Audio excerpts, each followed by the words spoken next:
and lead team success. First, we build out a high definition destination, a compelling picture that pulls the team in that direction. We were working with one of Corey's former team members in the tech community he came from. And one of the leaders said to me, I just can't push my team out the door for the 10th quarter in a row to give 10% more effort for 10% more quota. I just can't push them out again to do that. And we said, don't push them out the door to do that. Let's create something that's so compelling, so aspirational that it pulls them in that direction. And this same team who was challenged to get 10% year over year growth, this is a $1 billion business unit, was able to create 40% year over year growth because they built out that destination and the strategy and the leader's intent to get there. Once we've got that developed, we put the right people in the right seats, we give them the right training, and then we memorialize the best practices as standards. We turn that into the way we just do business. The engine that runs all of this is what we call the flawless execution cycle. Plan, brief, execute, debrief. We plan the same way every single time, highly inclusive. We leverage the wisdom of crowd very, very quickly, sense of urgency. We don't have time long to plan, but I want to get everybody's inputs and fingerprints on the plan. And then we brief it. Make sure everyone knows who does what by when. We have accountability. And then finally, during execution, we're going to have agility baked in because we know one thing for sure, there will be a pop-up threat. We will have task saturation. And so we need to be able to navigate around that. And then finally, the all-important debrief where we inspect the past to figure out what we did well, to memorialize as a best practice, share with the entire group, expand and scale on that pocket of success, and then where the inevitable mistakes came from. What were their root causes? How do we get past that? Let's dive a little bit deeper into the 6 steps to mission planning. First, determine the mission objective. As I said, lose sight, lose the fight. Very often when we do a debrief with a company, they'll push back and say, we never had a mission objective. I didn't know what good looked like. We didn't say what our plan was going to be. So we have to come up with that objective up front. Then identify the threats. What are those things that are going to kill me out there? What are those things that'll stop you in your mission? Let's talk about resources we're going to consume. What are the team members that we need to use their time? What are those accounts that we're going to need to tap into for funds to get this going? Evaluate lessons learned. Figure out how we've done this in the past. When we work with a team like Corey's former group, they'd have a century's worth of experience in the tech community. We want to tap into that with those 20 people in the room to be able to leverage it for the plan and make it more effective. Develop a course of action, who does what by when. And we do that very intentionally as our 5th step, only after we've mapped out the battle space and we fully understand our objective, the threats that'll stop us, the resources we'll have to consume, how we did it before, so that now the plan writes itself. And then finally, plan for contingencies. We do it that same way each and every time. Because for us, flexibility is the key to our air power, but the preparation is the key to that flexibility. We need to be prepared as a team in order to take on the life-threatening moments that are going to be out there. So at the end of the day, our worlds are different. I would say that, in my world, I'm going 350 miles an hour, I got 350 switches and dials in the cockpit, and I'm going faster than the speed of sound as it's whizzing by me. I'm flying with 8 wingmen, but we're dealing with a lot of chaos and complexity in our personal and professional lives right now anyway, right? I mean, we're all dealing with work from home. You've had to create virtual relationships for your sales teams in an environment where they can't sit down at dinner with a customer anymore, or a partner, or their internal team. We're dealing with the COVID challenges and the madness of the last year, the election. Everything else that's been challenging us is chaos and complexity that just makes our job harder. So at the end of the day, I would argue that our worlds aren't that different. I would argue that we really do have a lot of similarities, and that, based off of that, business truly is combat. And what's this? Striker, what's up? Striker, check. Hey, Thor, can you hear me? Can you hear me? Yeah, what's up? Yeah, siren was going off. Now I can hear you. What's going on? Yeah. Oh man, this I've got some pretty important information to share with the crowd. Striker. Oh, I hope it's really important. I had some more slides left to go. I think I was on a roll there. Is this Trump that? Dude, you're rolling, but I work in the Pentagon. I do PowerPoint every day. So, and I'm really excited about this brief, and everyone on the line, they really need to hear this information. It's really important. All right. So if something's changed, I'm going to hand it over to you. You brief whatever intelligence presentation you've got, probably 1,000 slides. I'm assuming as a Pentagon guy. 1,000, 999 today. We cut it down just a little bit, cut down the deck. Perfect. Okay. Well, ladies and gentlemen, good morning. As Thor said, my call sign is Striker, and today I am your Squadron Intelligence Officer. So officially, as of 10:55 Eastern Time, 9:55 Central Time today, you are at war. Ladies and gentlemen, yes, you are at war. And we're about to find out everything you need to know to be successful, because in just a few short moments, we're going to break you off into some mission planning teams, and we're going to get a little more interactive here. This is not your normal Zoom session, so we're really excited. So my job is going to be to share with you all that information that you need to know to be successful. Now, to do that, I'm going to share with you using what we call our BRIEF acronym, and I'm going to start with the letter B. So what I'm going to do is brief to you the scenario. So the scenario is the why, gives you context for why we're here. Next, we're going to move into the R. I'm going to restate the mission objective. Remember, that mission objective needs to be clear, measurable, achievable, and aligned to your organization's high definition destination. The next thing we're going to do is we're going to highlight and identify threats and resources. So threats are those things that stand in the way of you getting to your objective, and the resources are the things that you can use to help you get to that objective and overcome those threats. Next, we're going to talk about execution, and execution is a course of action. And that course of action, we're going to identify who is going to do what by when. And finally, we're going to talk about flexibility, because especially in this environment that we work in, no plan survives first contact with the enemy. So we have to be prepared for things that are unexpected. So first of all, for the scenario, so you may remember 18 months ago, the countries represented by the symbols you see here on the slide, they entered into some unprecedented negotiations. Now, these negotiations were well publicized, and their stated intent was to gather money for the 2022 Olympic Games. However, our intelligence team recently learned what their true intentions were. We learned that they're actually forming a secret coalition with the sole purpose of sending TCU to the bottom of the U.S. News and World Report. Everything, call it academics, athletics, they want to dominate TCU. So we've shared this information widely. This team, they went underground. They were out of the eye for a little while, but we let Judge Judy know, and they went and hid. But we got some additional intelligence, and we found out that they're working together under the flag of a country called Long Raiderstan. Yes, Long Raiderstan. Now, we've learned that Long Raiderstan has created this large fund. They've dubbed it the Olympic Fund, and they've taken this money. Again, their true purpose was concealed, but we found out that they were funneling money to purchase land and military equipment within striking distance of your campus. So if you see the picture right here, the picture before me, I'm going to orient you to the map, give you some ideas of what you're going to face out there today. So you see, north is up. To the west, you'll see good guy land, TCU. To the east, you'll see bad guy land and Long Raiderstan. And you'll see that with some of this additional funding, they've purchased some pretty impressive looking integrated air and missile defense systems. So we're going to talk through some of those threat systems and what they could do for you out there. So we're going to identify some of those threats and those resources. So if you look behind me here, you'll see, this is like doing the weather report. This is awesome. They have some surface-to-air missile systems. Now, these are going to be located at targets 3, 4, and 5. Now, these surface-to-air missiles, their sole job in life, you see those 4 fingers of death on the slide, their sole job in life is to shoot you out of the air. Now, the red symbols on the chart, the red circles, indicate the lateral capability of the surface-to-air missile systems. Now, the vertical capability will be talked about when you get to your mission planning areas. Along with those surface-to-air missile systems at targets 1 and 2, we also have ground control intercept radars. Now, these radars, their whole purpose in life is to find you. So if you fly into that blue ring, they're going to launch enemy fighters to go out and try to shoot you down. Those enemy fighters happen to be located near targets 1, just to the north, and near target 2, just to the east. So there are 6 enemy fighters located at those 2 locations.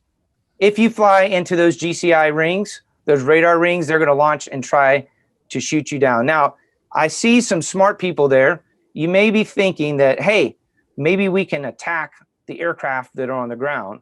Well, we have some additional intelligence that these aircraft are based right next to a giant Starbucks, both of them. So General Thor has made that a no-strike target because we cannot accept the potential damage that could occur to those aircraft. So you got these GCI rings, you've got the MiGs. We're going to go out there and try to do your best to go after them. There's one other threat that you need to be aware of. Now, this is a cruise missile. 50-50 chance that your adversary has garnered 2 of these systems. Now, if they're going to use these systems, what they're going to try to do, if you see down here near your good guy land, you see 2 ships. Those cruise missiles are going to be used against those ships, so you're going to have to protect them. All right. So hopefully you see there's a pretty good threat there. The last thing I need to talk to you about is AAA, so anti-aircraft artillery. You see the track symbol right there. This thing is mobile. It can move around. The last known location of AAA is in the vicinity of Target 6 right there, protecting Target 6. Now, Target 6 is the last thing that we need to talk about. This is a special target because this is going to be your primary objective today. Your primary objective is going to be to create a plan to go and take care of Target 6, which is a vacated headquarters building. It's still under construction, but you're going to go have to take out this vacated headquarters building today. That's going to be your first mission objective.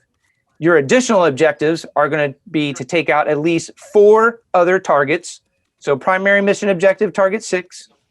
The secondary mission objective, 4 additional targets. And finally, you have one other constraint. Fuzz and I, because we're going to go fly this plan for you, we'd be very appreciative if you plan to lose no more than 1 aircraft. If it's Fuzz's aircraft, that's good with me. You need to get the strikers in anyway. So lose no more than 1 aircraft. That is your other mission objective out there. Okay, so finally, let's go into our resources.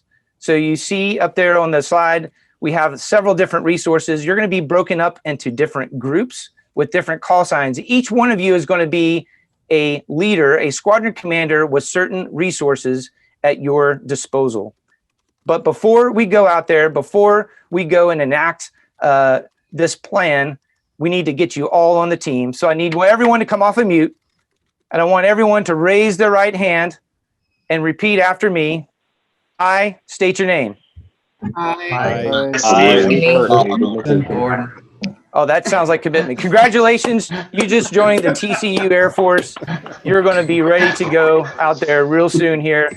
So to get us broken out into our groups, we're going to have to work through some Zoom magic, and Thor's going to come back and talk us through how we're going to do that.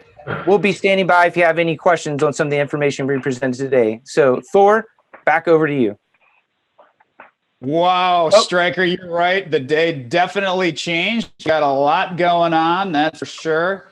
And the mission has changed as well. So we are looking forward to splitting everybody up into individual groups at this point and taking on this mission as a team. What does that look like? Well, we know for sure that it's going to require some very specific skill sets. You're each going to be squadron commanders. You're going to be in charge of your own unit. So we need you to display the locked on team skill set. We need you to display leadership for your group. We need you to show organization as we're working across Zoom with 15 people. We need to communicate effectively using whatever tools are available to you in a remote environment, just like we communicated across countries and continents in a remote environment in our world. Just some of you will bring some knowledge to the table, but most of us are starting from scratch as we begin in this mission planning exercise, and that's okay. The checklists that you're going to be provided are going to tell you everything you need to know in order to be successful. So knowledge and experience will build throughout this conversation. Discipline to execute in accordance with the plan. And then finally, teamwork. At the end of the day, having a team that executes that plan under the guidance of one person on each team. One person is going to be designated as ace, and this individual is going to be the leader for the team and help everybody to stay on process. Ace is going to make sure that we are all listening to the plan, that we're all staying on the plan, and we're going to debrief to Ace's plan once we complete. We're now going to do the toughest thing of the entire day. We're going to figure out what our breakout groups are going to look like. So Steelman behind the scenes is going to share with you in a moment what the breakout list is going to be. It'll tell you what group you're going to go to, and it'll tell you the role that you're going to fulfill. So I need you to write down your role. Don't forget your call sign. It's your nickname. That's what you're going to be known as throughout the rest of this exercise. Dan Steelman Phillips, do we have the list ready? I know we have people entering the room still as we speak, and we're having some late entrants into the group, but I think we have the breakouts at least established enough for us to start this, and then we'll move people around as additional join.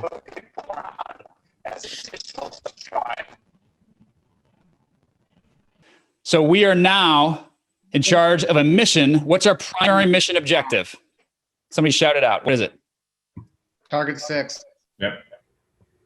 Target number 6. Target number 6 is their headquarters. That's your primary mission objective. What's one of the secondary mission objectives? Take out 4 additional targets.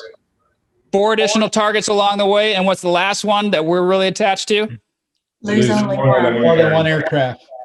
That's right. Last question. What's the name of this area? Who does this represent? Long Raider stand. Long Raider stand. We're taking out the Long Raider Standians. They're going after your market. This is in defense of TCU. You guys are going to do fantastic. It's going to be challenging. But we're all going to do it together. You have a team of 15 people. We're going to send you to that team right now.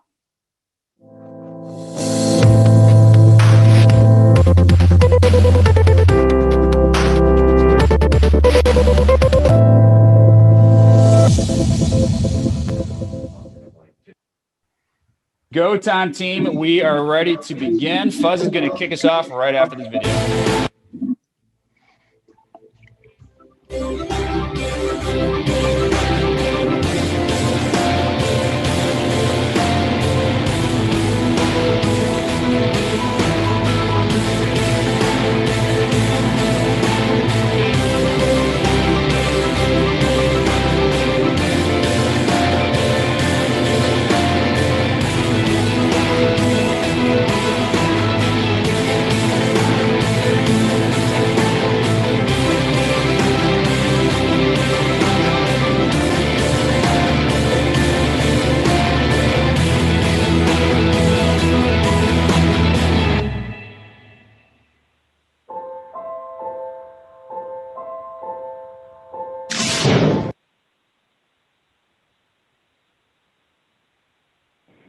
Welcome back, everybody. So I hope you all had a lot of fun. I know it went exactly according to plan, and there were no contingencies to think about, whether externally with the Zoom or internally with the groups. And actually, I think that's a perfect segue into execution. So we ended up briefing your scenario with Stryker, and then you all experienced what it's like to execute a game plan with a certain level of complexity. And during that exercise, even leading up to that exercise, you experienced task saturation. Now, the picture that you're seeing in front of you is the cockpit of the F-35 Lightning II. So it's got a big, gigantic touchscreen up front. You can see on the left side, that's going to be your situation tactical display with radar data, inputting passive sensors, your aircraft's locations, targets. In the center left, you'll see your weapon state. On the center right, you've got targeting pods and FLIR and everything like that going on in order to indicate where you are in space and what your aircraft is seeing. You're also looking through the F-35's HEMIX, helmet-mounted queuing system. And so outside, you'll see some MiGs and some Sukhois flying through the air with red circles around them. And then in front, you'll see some of that green symbology, which is going to be the heads-up display. All of that information is being fed to the pilot, and all of that information is critical to attack and defense. You can imagine that there are plenty of tasks to be saturated with. So what do we do? Well, we have a couple of options when task saturation occurs. The first option, which some of you may have experienced in your groups today, is abdication. I quit. There is too much going on. So I'm going to set this aside. I'm going to leave. Or in your scenarios, it's probably someone that sits in the corner and is just quiet for the meeting or for the duration of your operation. That's abdication. The second, which I would argue most of us do, is channelize. We get so focused in on all this data that's in front of us that we end up zoomed in on one or two portions of what's going on in our mission, whether that be the heads up display, whether that be our instrumentation, our attack displays. We get focused in on that one piece of data, and that can be deadly. In fact, we call that the silent killer of performance. And indeed, it is very dangerous. In fact, it's the most dangerous thing an aviator will have to deal with, because even before you get to face the enemy, you've got to have your airplane off the ground. You've got to be able to return it. But if you're channelized, you're at risk. You're at risk of losing situational awareness around you and flying your airplane right into the ground. In fact, all of us, if you fly long enough, will have friends that have done just that. They get so focused on the radar, they get so focused on the heads-up display, the adversary, that they lose track of some of the most basic aspects of aviation, which are to navigate and keep their airplane airborne. And they're not here because of that. So, in order to let you all in on some techniques that we use in order to mitigate task saturation, I'm going to call Stryker up, and he's going to tell you a quick story. And following that quick story, we're going to give you some tools and techniques to recognize and mitigate task saturation so that you can operate in a task saturated environment. Stryker. All right. Hey, thanks, Fuzz. Just had a great time doing the mission planning exercise with you all. And I was really just proud of folks fighting through some of the technology challenges. And in the end, I think all the teams did a really fantastic job. But, we're coming after lunch. We worked really hard, and I feel like there may be a little bit of a loss of energy in the room. So what we want to do is have a little audience participation exercise. We're going to all please stand up on your feet. This is where I get to see the Bermuda shorts that you're wearing. If you're not wearing shorts, you can go ahead and stay seated. We're going to have a little bit of fun here, stretch it out a little bit. And if you could come off of mute, that way we can all hear each other. And what I'm going to do is I'm going to ask the group a question. And what I would like for you all to do virtually is to respond enthusiastically and in unison across all these different connections to the question that I asked. So we're going to start a really simple one. I'd like for everyone to spell the word hat together. So on my cue. H-A-T. Okay, that's pretty close. Let's try it again. We're going to spell the word cat this time, and we're going to try to get it all together. So go in my hand chop. Let's say it enthusiastically all together. Group, spell cat. C. Yes. Maybe not in unison, but certainly a lot of enthusiasm. So great job, everyone. You all just spelled a one-syllable, three-letter word with very minimal difficulty. So congratulations. You just qualified for flight training, but in the U.S. Army. So there you go. Now, as Air Force aviators, we like to keep things extremely simple. We just want to make sure that our number of takeoffs equal our number of landings. Because if we don't, that means we probably had to eject and ride one of those silk parachutes back down to Mother Earth. Now, silk, that's a really good word. Let's try that one. 4 letters. Group, spell silk. S. Okay. L. Okay, great. Awesome. Group, what does a cow drink? M. Water. Okay. I'm hearing a lot of people say spelling milk, and I'm hearing a couple people say water. So good job. Yeah. I'm from Mississippi. I don't know about you guys, but where I'm from, cows give milk. They drink water. I know the steers in Texas are something else, so maybe they're just different. All right. Why don't you guys go ahead and have a seat, and you can go ahead and mute your microphones again. So thanks for that. So it's a silly exercise. If you fell for it, don't take it personally. I've got 4 kids. My second one, my oldest son, he's 13. He loves to trick dad with these kind of things. And I've fallen for that one maybe more than once.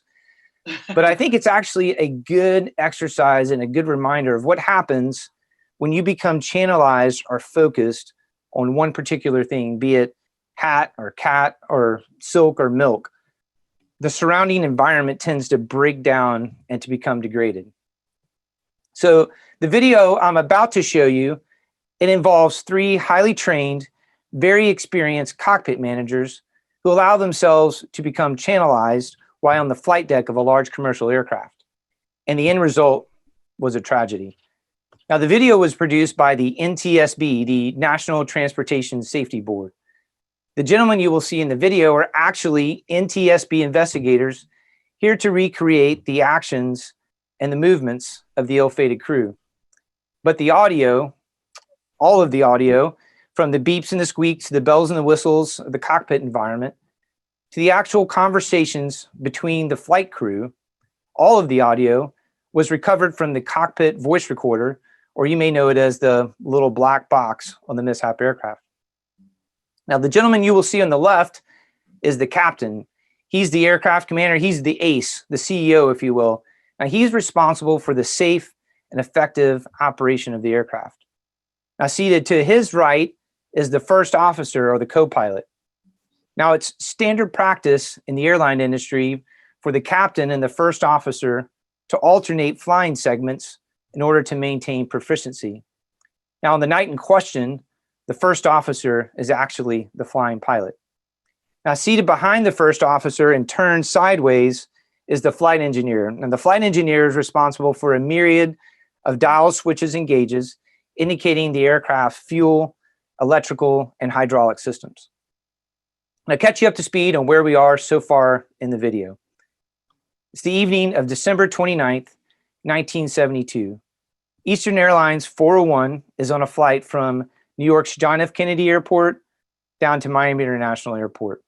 It's a warm, crystal clear winter evening, and the first officer was flying the aircraft. Now, he was on final approach to Miami International, and he calls for gear down, landing checklist. Now, the captain reaches down and he places the gear handle to the down position. Now, when he does that, he's looking for one very important thing to take place. Now, he's looking for 3 green lights to indicate green on the forward instrument panel. That's going to indicate to him that the left main gear, the right main gear, and the nose gear are in the down and the lock positions. Now, when the captain puts the landing gear to the down position, the main gear lights illuminate, but the nose gear light does not. So the captain, being the good leader that he is, he reaches down and he pulls out the emergency procedures checklist, and he opens it up to a page that's cleverly entitled, Nose Gear Light Fails to Illuminate. He opens it up and it says, lo and behold, cycle the gear handle up, back down, and give it just one more try. Now, as the video picks up, the captain has already placed the gear handle to the up position. He's getting ready to put it back to the down position. And again, only 2 of the 3 required green lights are going to illuminate. So I want you to pay close attention to how this team, how this flight crew becomes channelized. Miami Tower, do you read? Eastern 401, just turning final. Eastern 401, heavy. Continue approach to 9 left. Continue approach, roger. I'll try that gear down one more time.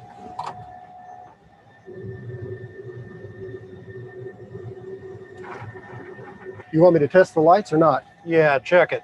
What's your seat back? Hey, Doug, it could be the light. Could you jiggle the light? It's got to come out a little and snap in. I'll put them on. Up to 2,000. You want me to fly, Doug? What frequency do they want us on? 128.6. I'll talk to them. All right, approach control, Eastern 401 here. We're right over the airport here and climbing to 2,000 feet. In fact, we've just reached 2,000 feet and we've got to get a green light on our nose gear. Eastern 401, roger. Turn left to heading 360, maintain 2,000, vectors to 9 left. Left to 360. Yeah, I think it's above the red one. Yeah, I can't get it from here. I can't make it pull out either. Do we have pressure? Yes, sir, all systems. Put the damn thing on autopilot.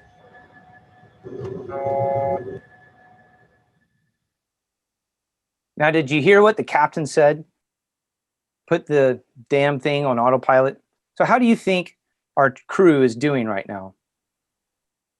Actually, they're doing just fine. Their roles are well defined.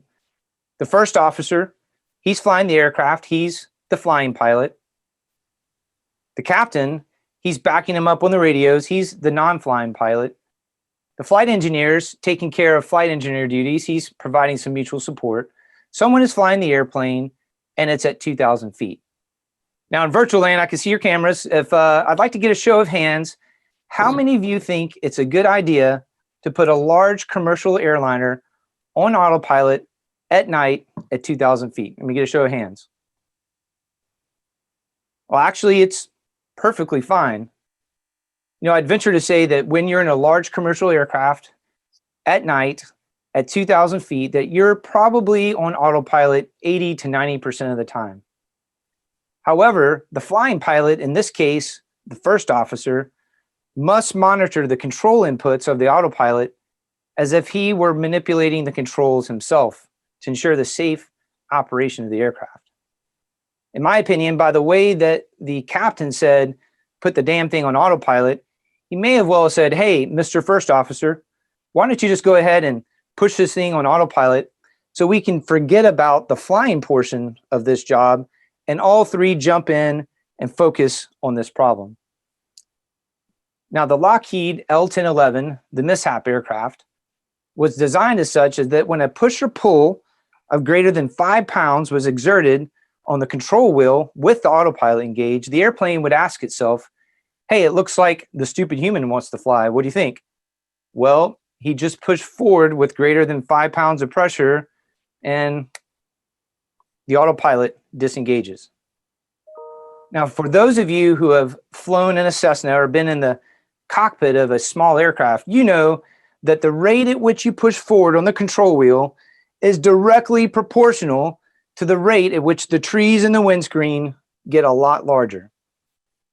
Now, I would like you all to pay close attention to the first officer who's completely engrossed in the problem-solving process as he reaches forward to grab the green light on the nose gear and accidentally nudges the control wheel with greater than 5 pounds of pressure. See if you can put that light out. No, you got to push the switch just a little bit further forward. Now turn it to the right a little bit. No, I don't think that's going to fit. Hey, get down there and see if that damn nose wheel's down.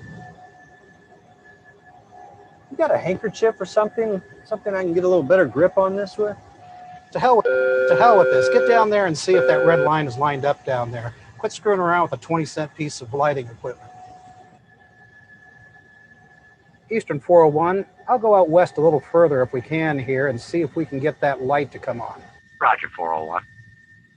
It's always something, and we could have made schedule. We can tell if the damn gear is down by looking down at the indices. It's got to be a faulty light. Doug, this damn thing just won't come out. All right, just leave it there. Eastern 401, how are things coming along out there?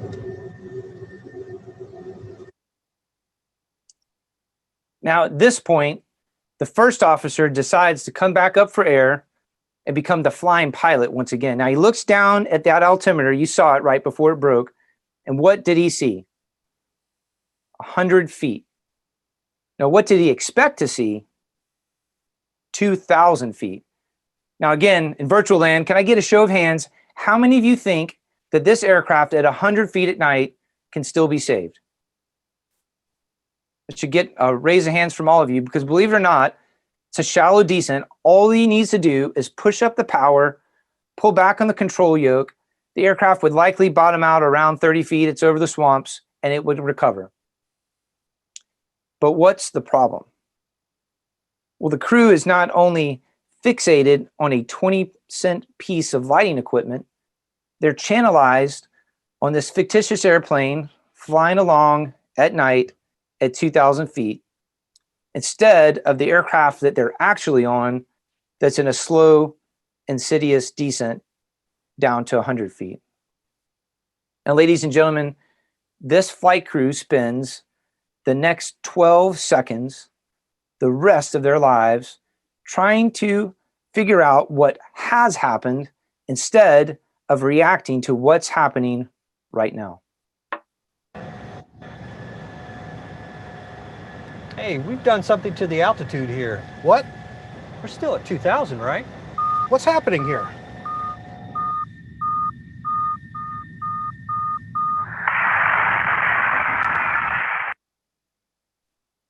Now, unfortunately, 99 people lost their lives that night because the flight deck crew of Eastern Airlines 401 became channelized on a burned out light bulb. That was the only thing that was wrong with that airplane. So as you contemplate this video, I'd like for you to ask yourselves, are there any burned out light bulbs in my cockpit or in my team? Or do you work in an environment where a teammate, you or someone else can channelize on a very small problem and it would fly the critical portions of your mission, of your team, directly into the ground? Now, in just a moment, Fuzz is going to come back and he's going to share with you some techniques that we use in our world to help us recognize and mitigate task saturation and channelized attention.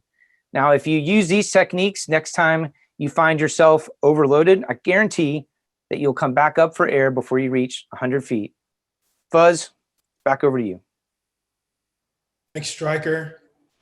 Really appreciate you giving us that uplifting story of grit and resolve. I'm sure everyone is excited to head down to Love Field or DFW, hop on a flight to their next location, except they're not because we're in the middle of a pandemic. So before you swear off of Love Field and DFW forever, even after the pandemic is over, a couple things have changed. One, the captain is no longer the king of the cockpit like you saw. Instead, everyone has an opportunity to speak up when things are going wrong in the cockpit, and everyone's voice is respected. Secondly, what's happened is the autopilot does not just make a click, and it's not just 5 pounds of pressure in order to kick off. It's up to upwards of 35 pounds of pressure with a bunch of bells and whistles going off in the cockpit to let you know that you are flying this aircraft. And third, air traffic control is not just going to ask you how things are going after you've descended 1,800 feet and are near impending doom. They're going to get on the radio, tell you exactly what you're supposed to be doing, how you're not doing it, correct you, and then they'll start a swift conversation on the ground as to why you'll probably never fly again. So all that has changed so that aircraft aviation and airline aviation is much, much safer. If you look at this next slide, you'll see just a second ago that you had a aviator in the weather. We don't always have access to our instrumentation, especially when we're overloaded. And so what do we do in order to keep track of our tactical or even our navigational situational awareness? We have a cross-check, and a cross-check to success. So what you'll see in every aircraft, whether it's a Cessna, an airliner, a Raptor, or a Strike Eagle, if you're ever so unlucky, sorry, Stryker, you're going to have these 6 instruments that allow you to keep situational awareness of where you are. And the big instrument in the middle is called the attitude indicator. And I know we have some Navy vets in the room, so the blue is going to be the sky for all you Navy vets, and the brown is going to be the ground. The goal here is to keep the blue up and the brown down. As long as you have that correct, you're going to be ensured that you're not going to hit the ground. Once you ensure that that's correct, now you can go spoke out to the other instrumentation that you see, whether that's airspeed, altitude, or whatnot for pilots. For you all in the room, your attitude indicator is going to be something specific to your job. For instance, your sales pipeline.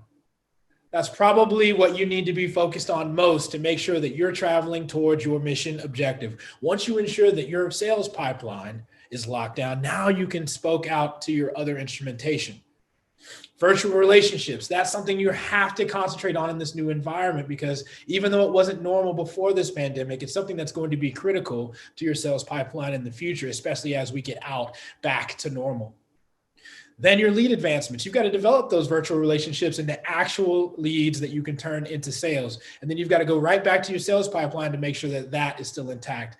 Then you got to get down to customer support, because you still have to keep your customers that you have in hand happy. And then, of course, looking for new opportunities and making sure that your family, your friends, and your social life is intact, especially at this time, so that you stay afloat. Because if you aren't doing well, certainly your team's not going to do well, and your business is going to have a hard time succeeding as well.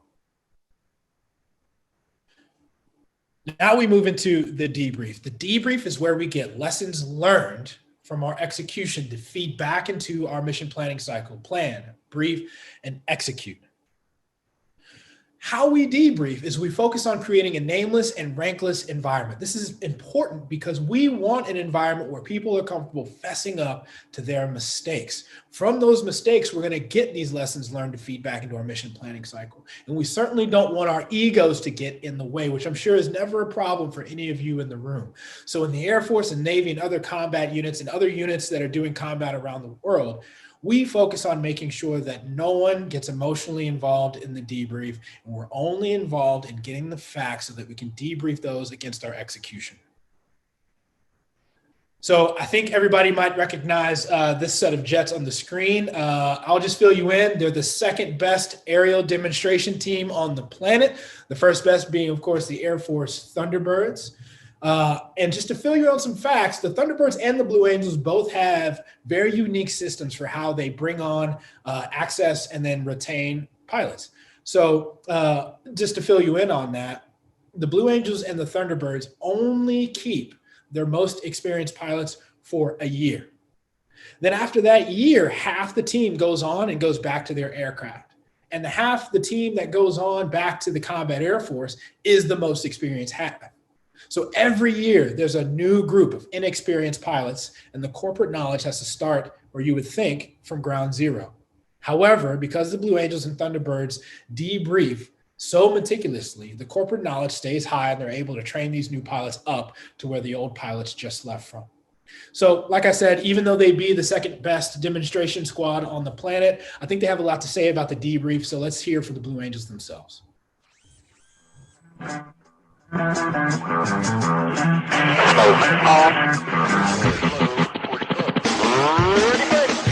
For over 6 decades, the United States Navy Blue Angels have been performing incredible flight demonstrations that push themselves and their aircraft to the very edge of their capabilities.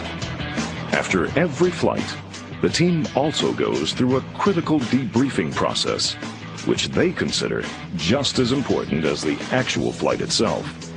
For each and every maneuver, they hash out what worked, what didn't, and no punches are pulled. We have to be as wide open to criticisms as we can possibly be. In the very structured platform in which we debrief, we examine our mistakes so that we get the very best information to improve every time we fly. I'll tell you how specific it gets. We even debrief the march out to the airplanes and the march back at the conclusion of the show.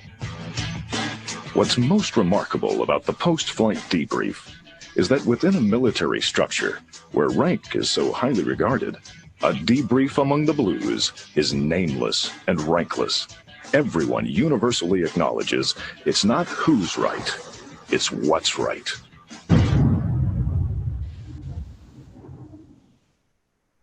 It's not who's right, it's what's right. That is the mantra for fighter pilots stationed all over this planet doing such a dangerous job. We pursue the information, not ego, not grandeur, not anything like that. In order to facilitate that, we have a nameless and rankless debrief. Now, ask yourself and take a self-assessment. Is that the type of environment that you work in? Do you work in a type of environment where your subordinates feel the empowerment to go to anyone else and say, you know what, I messed this up. I'd like to debrief this. I'd like to put this on the table.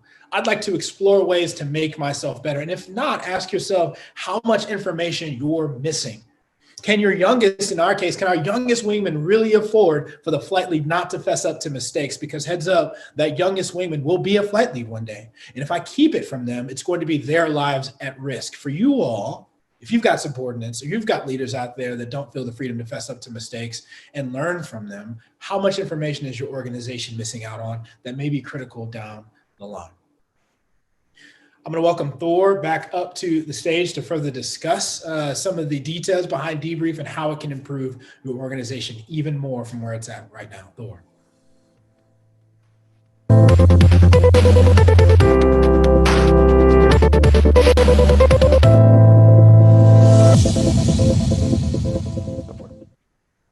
All right. right. Hey, guys. So we are entering the debrief. We're going to find out how one of your groups did, and we're going to learn how we can do it even better the next time. Most importantly, go backwards and inspect the past for how we can iterate for the future. So most of corporate America does not debrief. I flew 2,500 missions. I debriefed 2,500 times. Come off of mute. Why do you think corporate America doesn't debrief? What are some of the reasons that you have out there?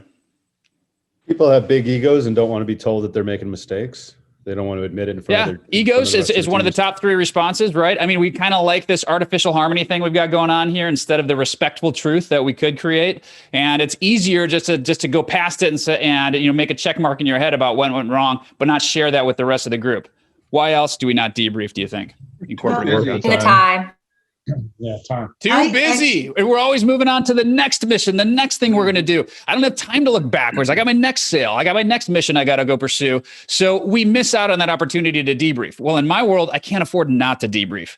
In my 2,500 missions, it was literally the key to our success. See, the little secret about us in the military is we don't have the best technology all the times. We don't have the best the best toys, the best missiles, the best weapons. And so we have to have something that's better to allow us to succeed. And that's our rate of change, the ability for us to stay ahead of the rate of change and to learn faster than the competition. The only way we do that, I'm literally teaching you the secret to success for our teams in the elite military forces. And that's the debrief, the after action review. Let's talk about what a debrief looks like, because most of the time when teams are even bought into the concept of doing it, they'll say, I don't really know how to conduct a debrief. If I'm being honest, I'm not sure what that looks like. So let's look at what a debrief would be using what we call the STEALTH debrief, STEALTH acronym, STEALTH. S stands for set up the debrief. T stands for the tone of nameless and rankless candor that's going to take place. E stands for my execution against my objective. A is where I assess and analyze my execution. L is that development of lesson learned. T is transfer the lesson learned to the entire group. And H is end on a high note. In the next 25 minutes, we're going to debrief a team. So without further ado, we got all the teams completed. We know how everybody did. We're going to talk about one team in particular. That team is Team Charlie. Team Charlie, we're going to look at your plan and we're going to figure out how you did. If you can, Team Charlie, who's the ace for Team Charlie? Come off of mute. That's me. Corey Hutchison, you are the ace for Team Charlie. We're going to have you front and center helping us out. Can you first off help us set the tone for nameless, rankless debriefing? I've already set up the debrief. We got the boards up here. We're going to look at what your plan was, how successful it was. But we need to set that tone of inside-out criticism. And it begins with the leader. As the flight commander, I would walk into the room and say, team, here's our mission objective. Here's what I could have done better today. I should have checked you in at 8:05. I checked you in at 8:07 on the clock instead. I'm going to step a little bit earlier tomorrow and be on time. And then I'm going to say, what else do you have for me? So, Corey, I want you to tell us one way you could have done this better. And then I want you to open it up to the team for their inputs. So what's one way you could have been more efficient for this attempt? I probably could have been on Team Charlie. I actually was the ace on Bravo. Gotcha. I'm positive we have your mission up here, though. Or maybe we don't. Team Charlie? Who is Team Charlie ace? Who's the ace on Team Charlie? I think it was me. I think I was Team Charlie. Jim, was that you? Yes. Even better. So, Jim, if you were the ace for Team Charlie, let's talk through what you think you could have done better. How could you have been more effective for your team? Probably taking a little bit more initiative at the beginning. Kind of sat back and listened first, and then got a lot of help from some of my other key teammates as well. So start off with a little bit more initiative, give some more upfront direction to the group. Great assessment, great self-awareness. Now let's open it up to only Team Charlie's group. So Jim wants to improve as a leader. You guys care about Jim and you want to see him improve. So as fighter pilots, we would tell the leader, here's something you could do differently next time. If Jim was going to lead this exercise tomorrow, what advice do you have for Jim? Somebody from his team, speak up right now and share that information. I would say we could be a little more organized going around the team, each person telling their own mission, and be able to get a better full picture of the overall mission. Well said. So in other words, Jim should have set that up front, gone across the entire group, heard about what everybody's roles is, and capture that for the entire team up front. Let's get one more input from his team. some sort of progress review would be helpful because we didn't know what we were going to cover. For the first timer here, if you said, hey, we got 10 things to cover and now we're halfway through, how are we doing on time? You know, we didn't have any sense for that. And I was supposedly the timekeeper, and I'm admitting that we didn't know, we didn't know that. We didn't know where we were. I didn't know where I was. And how could Jim have done that more effectively this time and in the future?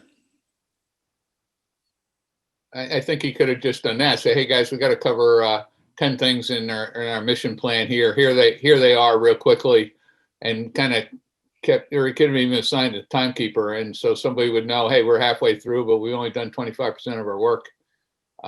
Would have. Well said. And this is why this part's so critical. We've just established that we're going to talk about what we can do better. And I, as the leader, if I'm ace, I just showed my team that not only did we all make mistakes, but I made mistakes. And I'm going to tell you about those mistakes because it's all about iterating for success in the future. Remember, it's nameless and rankless. My name tag literally comes off. It's not about my ego. It's not about my rank. I ripped that off as well. I want you focused on what's right and to feel confident to share that information with me. So as the leader, we need to start that off.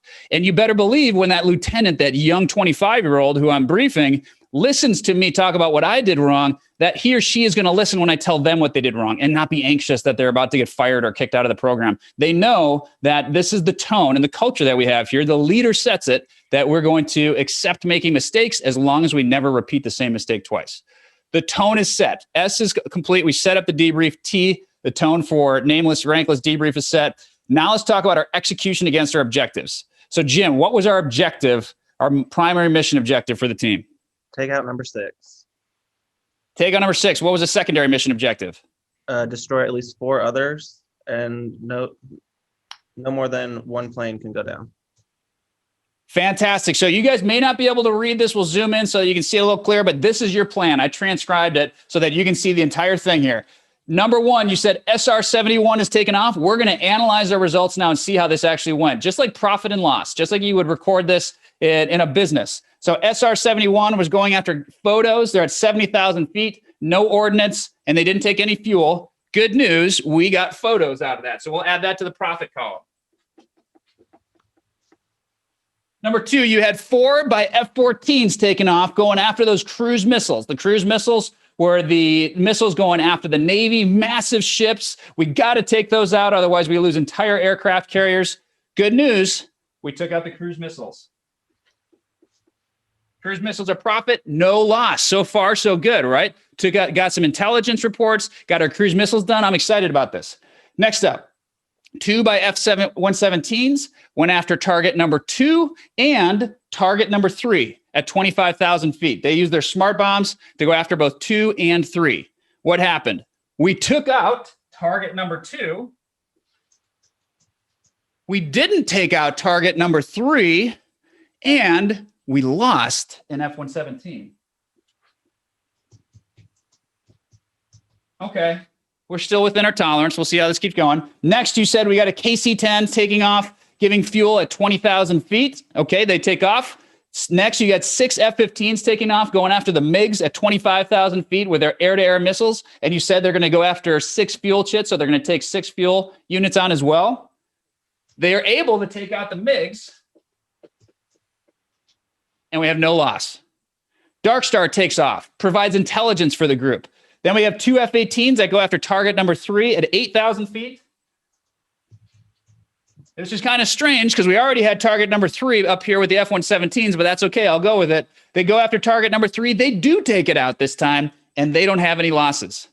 Next up, we have an A-10 go after target number 6. What do you think, Jim? We're going to take out target number 6, that primary target? I think so. You bet. Target number 6, round of applause. You guys took out the headquarter building. What a crazy planning session. You guys had a lot thrown at you, but you're able to take out target number 6. No losses. But we don't stop there. For some reason, we go after one more target. 4 F-16s going after target number 5. We got some high-speed cheerleaders going out there after the mission's accomplished and going to take out target number 5. Thankfully for you, we were able to take out target number 5. And we didn't have any more additional losses. So let's count this up. Jim, how do we do against our mission objectives? Primary mission objective, do we take out target number 6? Yes. Yes. Next up, did we destroy at least 4 targets? I think we only got 3, didn't we? Or does MiGs count as targets? No, you got a bunch. You got 6 Okay. MiGs, SAM site number 2, the cruise missiles, SAM site number 5, SAM site number 3, and then the headquarters building as well. So you got 6 targets plus the 6 MiGs. Phenomenal job. Did we lose more than 1 aircraft? No. No, we lost 1. Did we hit our goal? Are we mission successful? Yeah, we are. You better believe it. We are mission successful. What does that mean? Hey, it's Budweiser time. Let's go head to the bar, right? We're done. Forget about that poor F-117 that we lost. And that's pretty typical in the corporate environment. If we hit the end of our quarter and we hit our quota, we're saying, okay, wave of relief. Thank goodness we were able to do this. And then we just move on to the next quarter. Well, hold on a second. That's not such a great day for that F-117 crew. Why did we actually lose that F-117 crew? And more importantly, how can we do this different in the future? So now we need to analyze our execution. We can't just stop here with the results. This is where most of corporate America ends up. They maybe have some notional idea of why things took place, but I'm going to help you to find out the root cause for all of this and determine how to do it more effectively in the future. So let's inspect that result. Let's take a look at what our result is, our cause for that, and what our root cause is going to be. So what's the result? We lost an F-117. Let's figure out how this aircraft was lost. What literally happened? So, Jim, piece this back together for me. The F-117 went after target 2 and 3 and was at 25,000 feet. What was that all about? I guess if we wouldn't have sent him to 3 after, he wouldn't have gotten lost after 2. So let's bring in Stealth into the conversation. Stealth on their team. Do you have munitions to take out a second target in addition to target number 2? We couldn't. Come off mute. I wasn't able to take out the target completely, but I could damage it. It would have taken more smart bombs than I had. Yep. So we went after an additional target and we didn't have enough munitions and we were just hoping we could partially destroy it in this case and then move on from there. And then you guys went back and destroyed it with another group that did have more than enough to destroy it on their pass. So we unnecessarily risked that F-117. What do we think happened to that F-117? I don't know. I may have not been at too low of an altitude or something. I'm not sure. So we said that the F-117 was going to go in and remain stealthy and not picked up by anybody as long as they had taken out that first target. There's 2 things that could have happened to that F-117. The MiGs in the south found them because now they know that there's enemy aircraft there. They've lost their GCI, and those F-117 stealth aircraft continue to tool around, and now they're being picked up by other groups. Or they ran out of gas. Why? Because we didn't have the gas to go on to another place, especially if Chevron's not even airborne at this time. So when we get back, we have one of the guys that was able to land. He didn't see what happened to the wingman, but he knows for sure that he's gone. So we're going to assume that he was ran out of fuel. F-117 ran out of fuel. Just probably the worst thing that we can have happen as a pilot, right?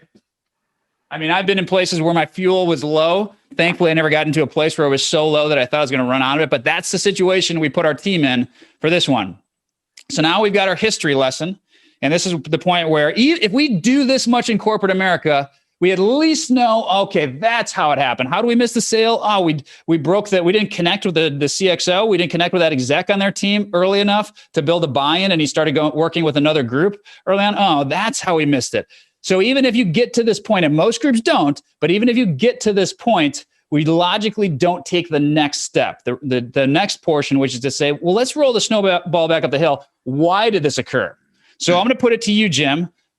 If we have an F-117 going after too many targets, not being on the fuel plan, and we lose that aircraft, what's the root cause? And I'll give you a hint. Root causes often fall back to the Lockdown Teams acronym: leadership, organization, communication, knowledge, experience, discipline, and teamwork. Of those things, what's our root cause that we got to work on with this group for our next attempt?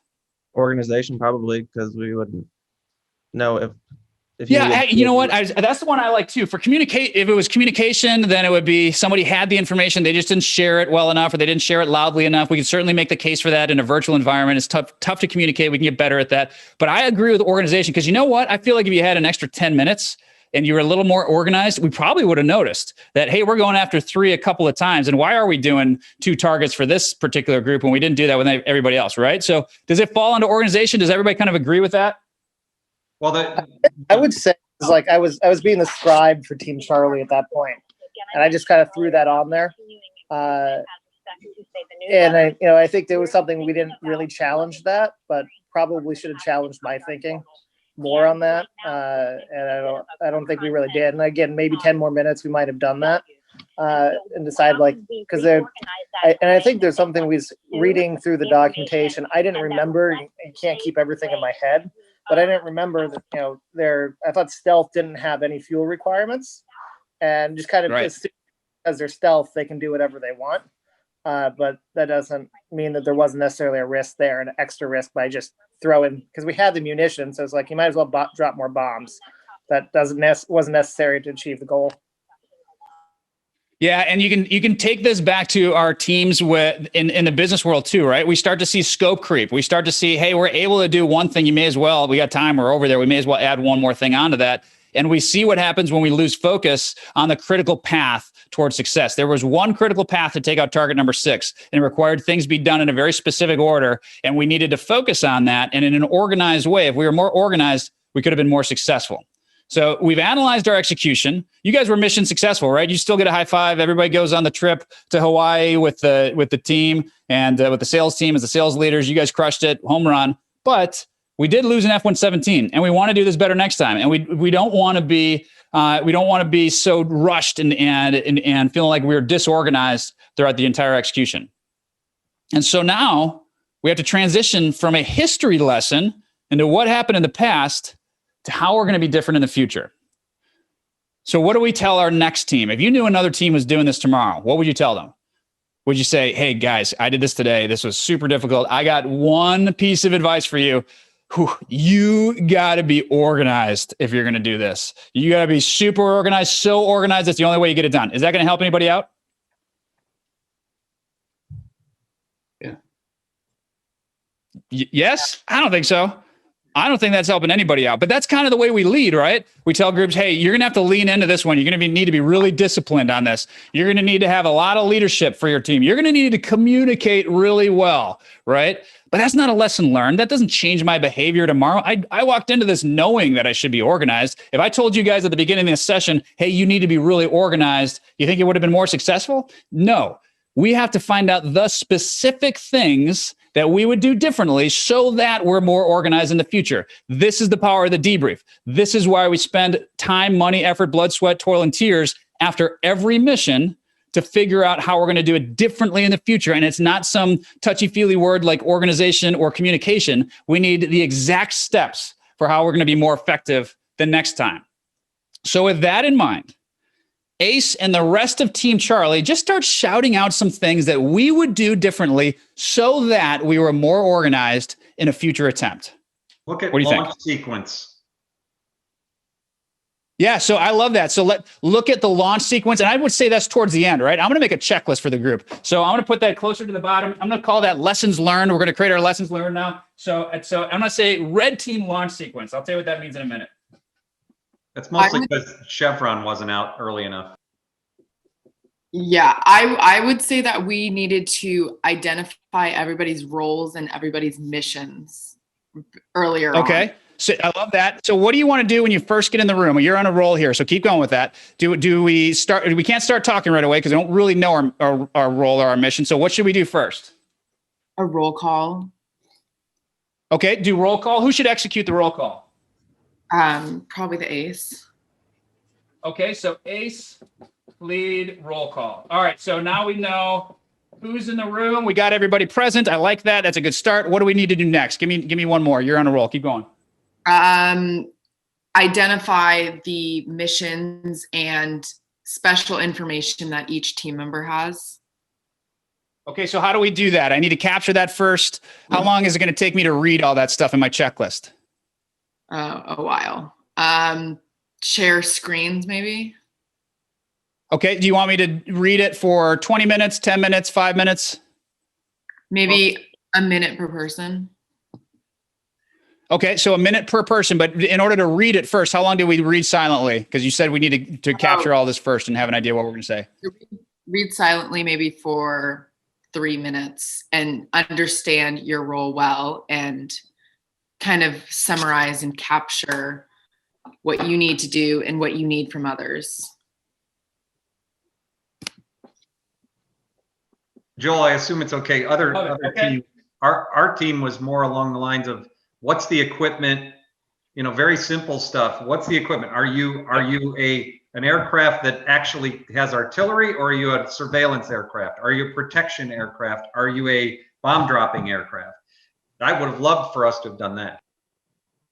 So they say, tell me your role, tell me what your resources are that you consume, tell me what your needs are. So as you read for those 3 minutes, that's the categories I want you to look at it in. Is that right, Corey? Yeah, that would be categorizing it was perfect.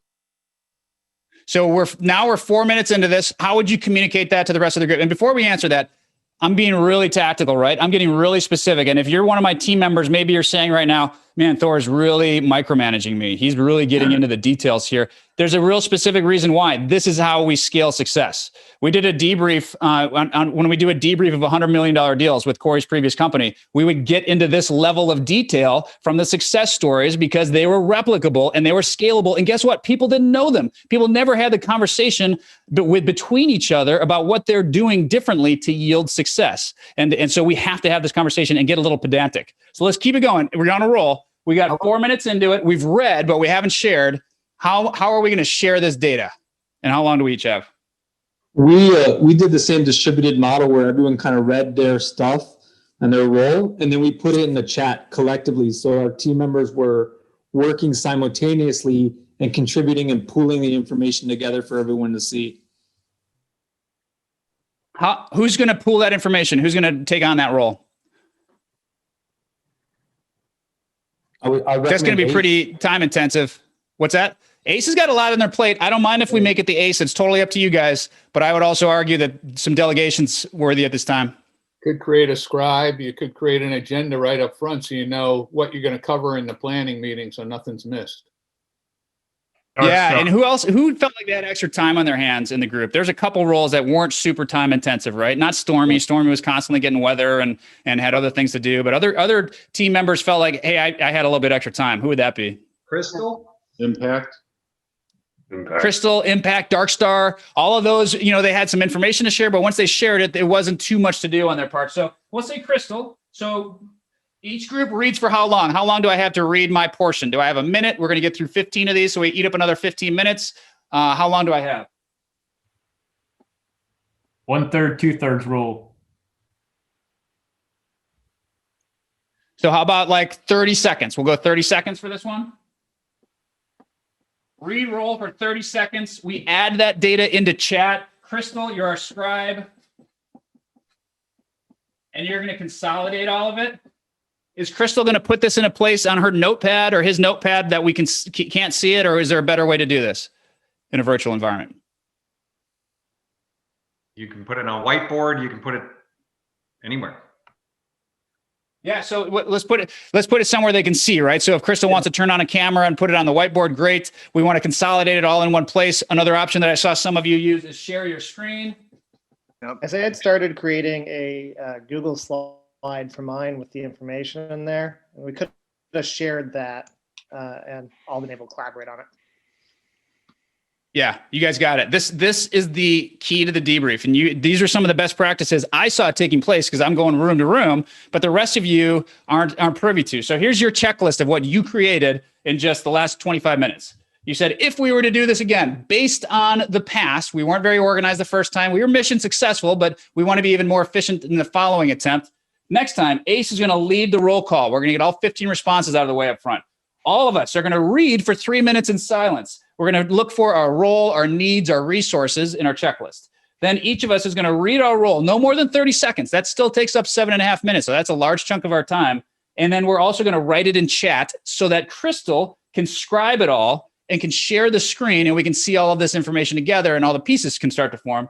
And then, as Corey said, we're going to red team the launch sequence. The very last thing we do is say, all right, leave 5 minutes at the end and just do our sanity check. Does this make sense? Make sure we're finishing 55 minutes into it instead of minute 59, so that we're able to do one more look through it and take a see at how effective we are. Would we have been more effective at our mission today if we started with this checklist? For sure. Yes. Yeah, absolutely. Right. I mean, it's a no-brainer. We know we would. This is the power of the debrief. This was literally our tool for success, our secret to success. I flew with 25 allied countries as a fighter pilot. Guess what? Not all of them debriefed. Not all of them had the stomach for it. Not all of them had the culture for it. You can imagine some of these countries, it'd be the worst thing in the world for a subordinate to tell a leader what they could do better. And yet we had that culture. And then when we fly against them, the differences were stark. In other words, I could put a 500-hour wingman from the US against a 2,000-hour wingman from one of these countries that didn't debrief, and we crush them. And it wasn't because we had better technology. It was because we were learning faster than they were. So here's the real question. You're never going to go apply this as a fighter pilot. You're never going to go, lead one of these missions in the future, hopefully. But you are going to need to do this in business. How do we apply this to our business teams? Let's start a conversation before we go back to the main stage and wrap things up for the day. How do you take what you learned today and scale this approach so that you aren't surprised by all the twists and turns of a year like 2020? So that you can stay ahead of the rate of change that our customers are paralyzed by, that our competitors are paralyzed by, and you can lead through the chaos. Talk to me about some of the ways that you can apply this, and we'll have that dialogue with the entire group.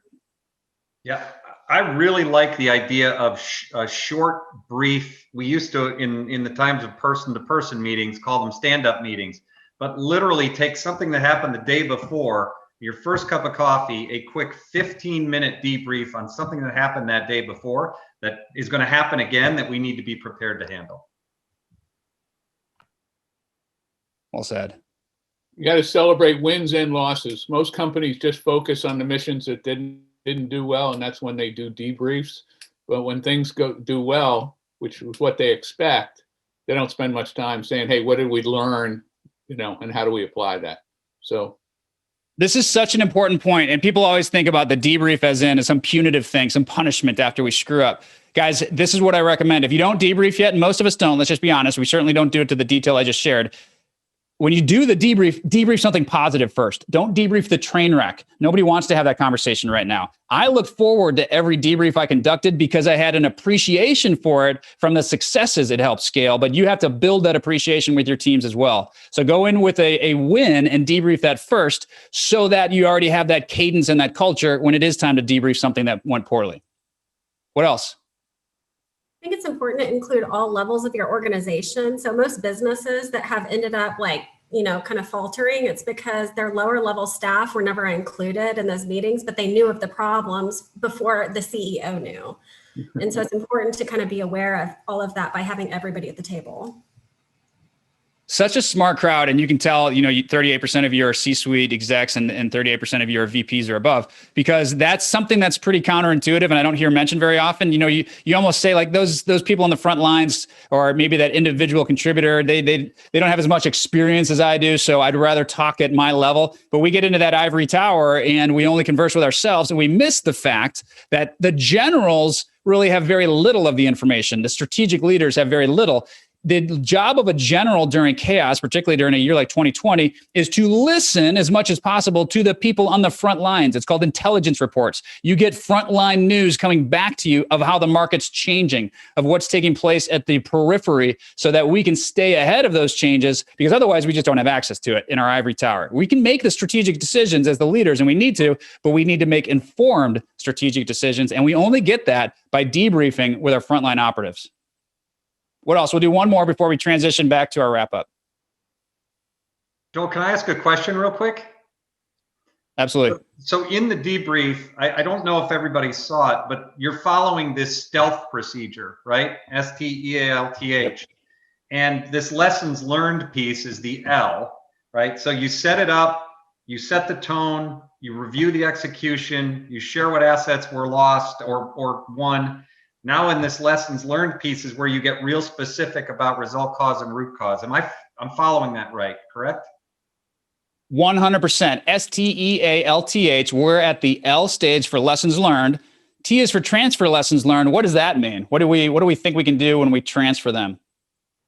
Apply them. It's about creating a beachhead and memorializing our best practices. It's about after a year like 2020, where we finally figured some things out, we don't lose those lessons. We capture them and standardize them, and we say, this is the way we're going to do things from now on. So in other words, if we were doing this with our team and you guys are having to do mission planning exercises and things changed, we would start with this checklist. But guess what? We do this tomorrow and we'd add to the checklist. So we're transferring those lessons learned so everyone on the team can benefit from them, and we're creating standards to work with.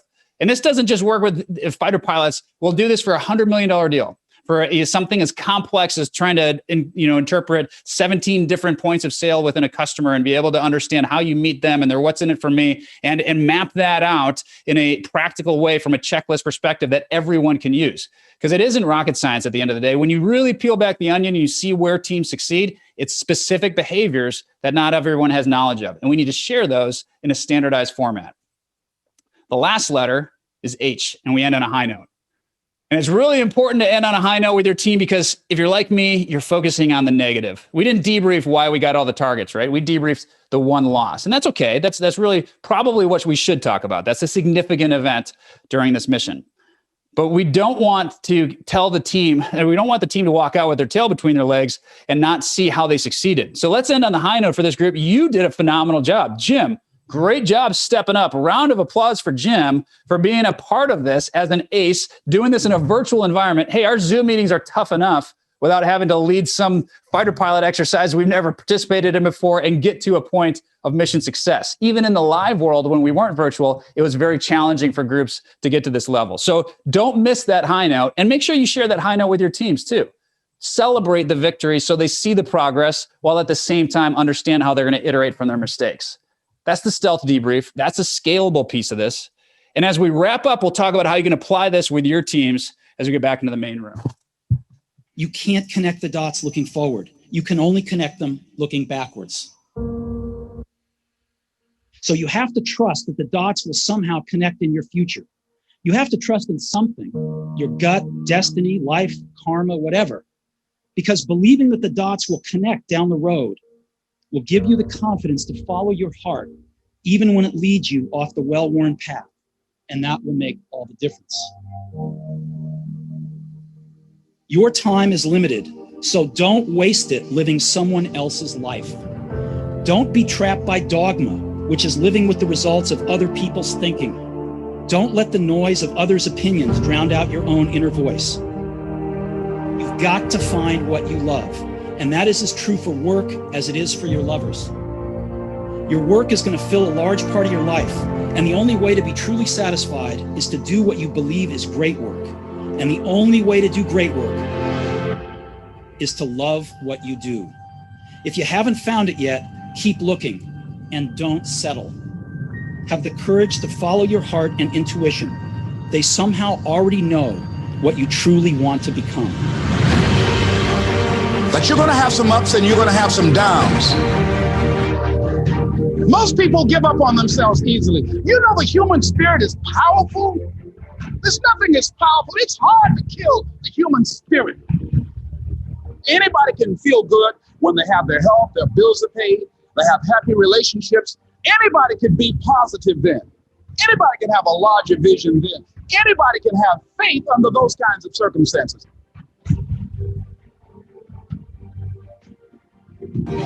The real challenge of growth, mentally, emotionally, and spiritually, comes when you get knocked down. It takes courage to act.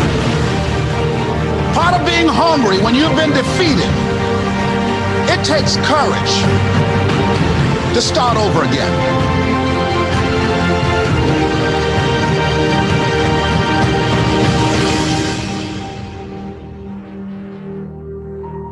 Fear kills dreams. Fear kills hope. Fear put people in the hospital.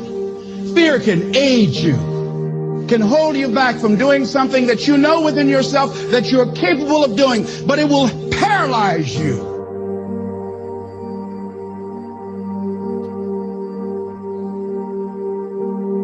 At the end of your feelings is nothing. But at the end of every principle is a promise. Behind your little feelings, it might not be absolutely nothing at the end of your little feelings. But behind every principle is a promise. And some of you in your life, the reason why you're not at your goal right now, because you just all about your feelings. You all on your feelings. You don't feel like waking up. So who does? Every day you say no to your dreams, you might be pushing your dreams back a whole 6 months, a whole year. That one single day, that one day you didn't get up could have pushed your stuff back I don't know how long. Don't allow your emotions to control you. We are emotional, but you want to begin to discipline your emotion. If you don't discipline and contain your emotions, they will use you.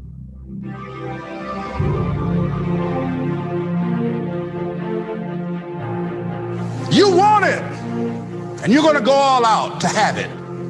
It's not going to be easy. When you want to change, it's not easy. If it were in fact easy, everybody would do it.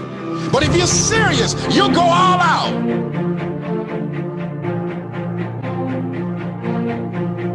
I'm in control here. I'm not going to let this get me down. I'm not going to let this destroy me. I'm coming back, and I'll be stronger and better because of it. You have got to make a declaration that this is what you stand for. You're standing up for your dreams. You're standing up for peace of mind. You're standing up for health. Take full responsibility for your life. Accept where you are and the responsibility that you're going to take yourself where you want to go.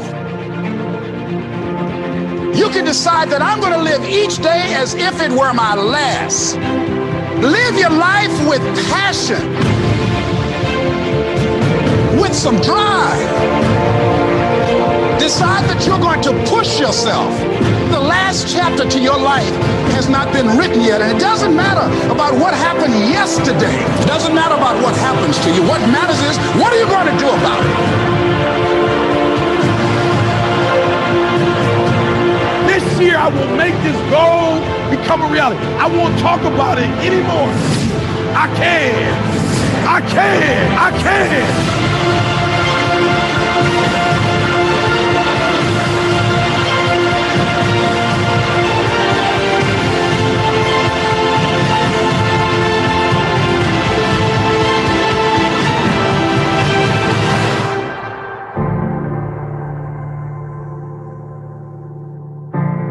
To persevere, I think, is important for everybody. Don't give up. Don't give in. There's always an answer to everything.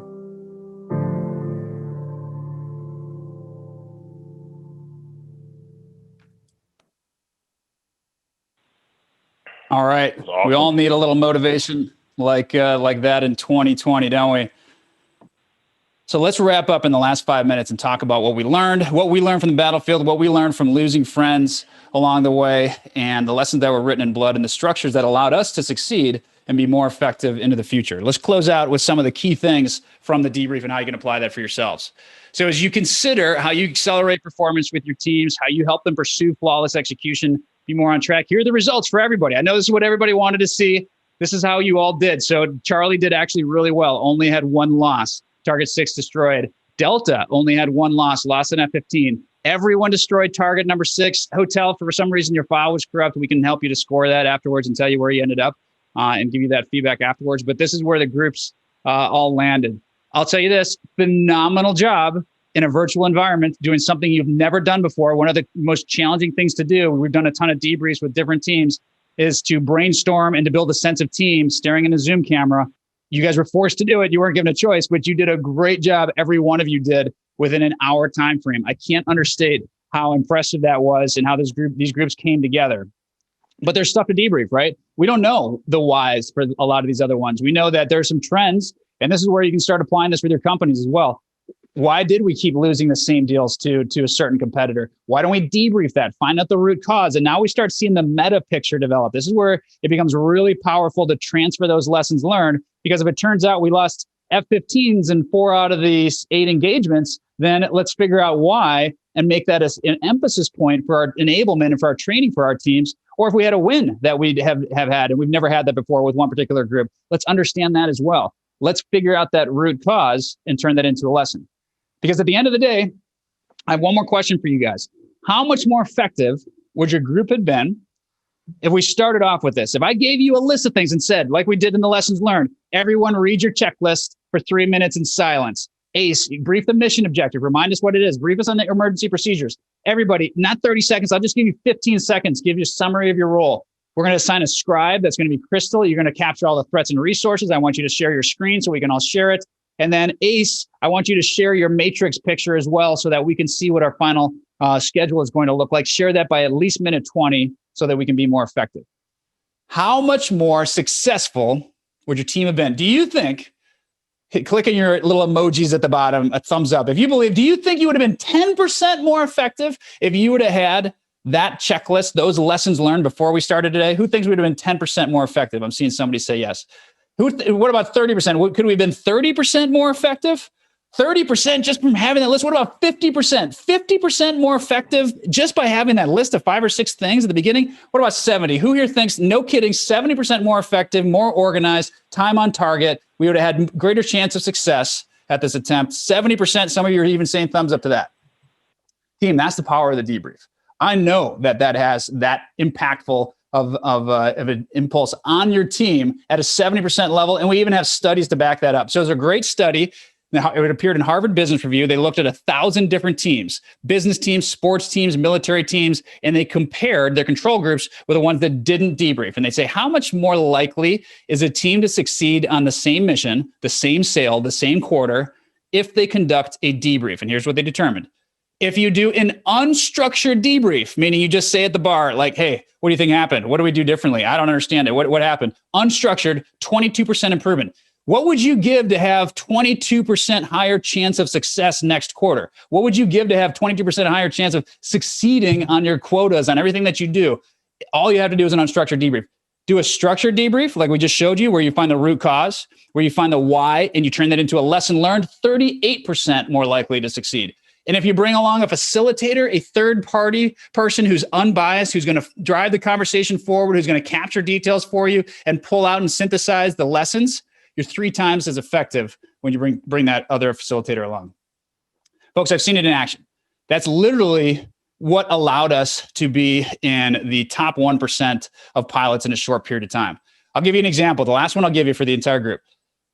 When I was a pilot, I'll tell you what, we got planes parked outside. This is going to be a big surprise. Look out your windows. There's a plane parked outside. Everybody's going flying in an F-15. It's going to happen. I know you didn't expect to do this. We're going to have a blast. I'm going to teach you how to take off during the day. I'm going to teach you how to fly at night. I'm going to teach you how to fly those instruments we saw earlier and be able to keep up with that. I'm going to teach you how to land anywhere in the country, to fly over to San Francisco, have lunch, and then come back. I'm going to teach you how to do a loop, a Cuban 8, a split S, pull 9 Gs in your aircraft. I'm going to teach you how to fly formation, 3 feet away from each other, not 4 feet, not 2 feet, 3 feet away. And while we're doing that, oh, by the way, we're flying through the sky. There's not just 2 of us. There's another plane here and one here. There's a total of 4, and we're all by ourselves. Jump up in the chat box. How long is it going to take me to teach you to do all those things? Do all the acrobatics, fly by yourself in formation 3 feet away like a Blue Angel, fly 500 feet above the ground through the Grand Canyon, fly over to San Francisco, grab lunch, and then come back. How long is it going to take? A year, 2 years, 3 months, 1 month, 4 years, 10,000 hours. 10,000 hours is interesting, right? That's what Malcolm Gladwell said it took to get mastery. And he gave you some great examples. I challenge that. I say that all learning is not created equal. You can get to mastery well before 10,000 hours if you have a learning mechanism that allows you to get there. So I'll tell you, the amount of time is 4 months. Literally 4 months. How do I know that? Because I've done that thousands of times with pilots already. And it wasn't because we had the world's smartest people or the world's best technology. It was because we had a system whereby after every mission, we went back and we debriefed and we talked about what we do differently and we memorialized that and we turned it into our standards and we created a culture out of it. And in not 10,000 hours, but in 4 months, we're in the top 0.5% of pilots in the world by that system. It works, and it works for all of us, and you can apply that same approach to everyone. Plan brief, execute debrief equals a win. Team, you guys have been phenomenal. I told you we'd wrap this up at 2:30. We're at 2:27 Eastern. Really excited about what you built here. Happy hunting. We want you to go out there, kick ass, and take names. And good luck in everything you do in the future. Let's stay in touch. Thank you.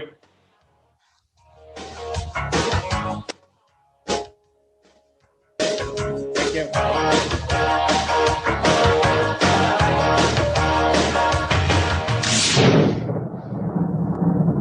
So Corey, back over to you. We do have time for Q&A. I'm going to transfer it over to you though. And if that's the case, we'll set up on our end to be able to answer whatever question you guys have. Yeah, for those of you that are still on, we're at 87 people, and we want to open it up for an opportunity to ask questions not only about the curriculum and theory that we learned today, but each of these fighter pilots has an amazing life story. It's great for you to have an opportunity to speak with them about how they got into that business, challenges they've seen that are like the challenges we see in business, anything on your mind. And so go for it. Joel, we'll allow the questions to kind of come to you through chat or even through live. Yeah, I got chat open, and you guys can come off mute and just ask the question as well. Okay. Happy to do it either way. So I have one because I missed the whole bloody thing, which was very frustrating because I love killing the enemy.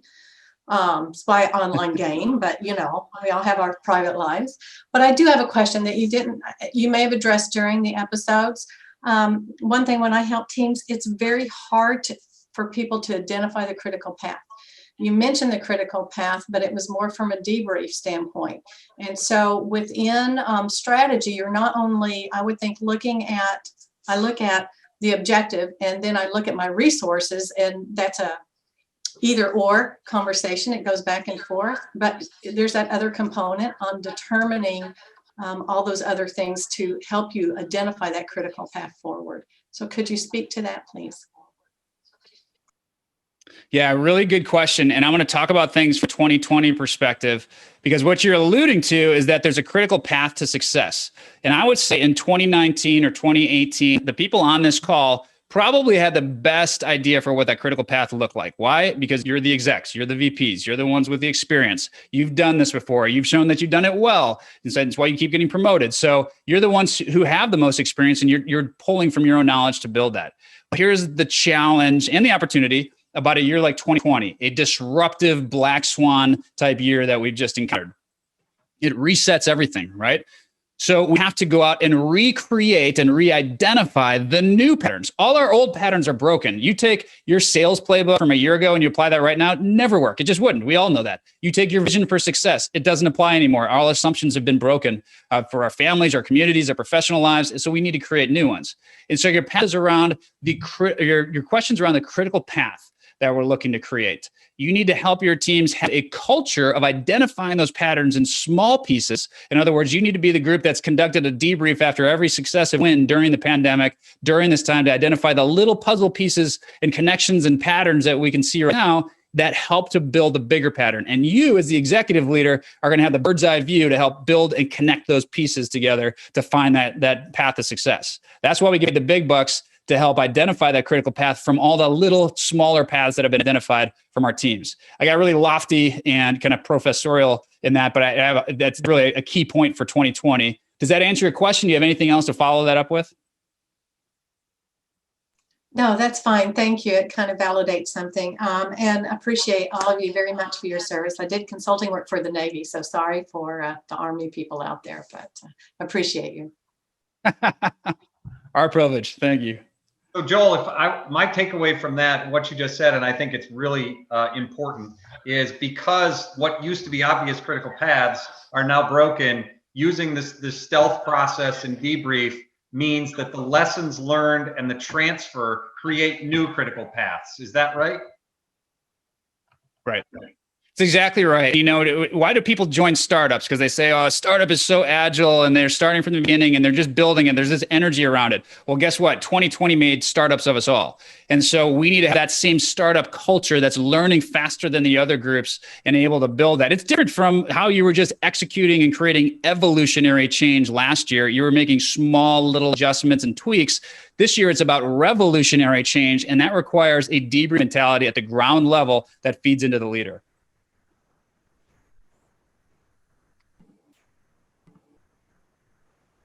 What was, and I guess and I don't remember the exact order, but for a few of you, and this could be a group question or just you in particular, Joel, but what was the biggest challenge going from a military lifestyle? And my dad was also in the military, my mom was too, from going from that to corporate America and applying those same skills and processes you had in the military to then applying it to corporate America?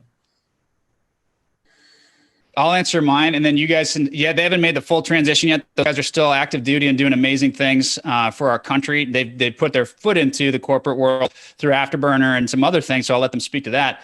But I'll tell you, for me, it was as challenging as becoming a fighter pilot. In other words, it was a complete paradigm shift for me. And I tell all the people that I know that are transitioning from elite military teams that it's like you speak Portuguese and the business world speaks Spanish and sound the same, but they're not really the same. And you need to believe that you're starting from scratch. But here's the good news.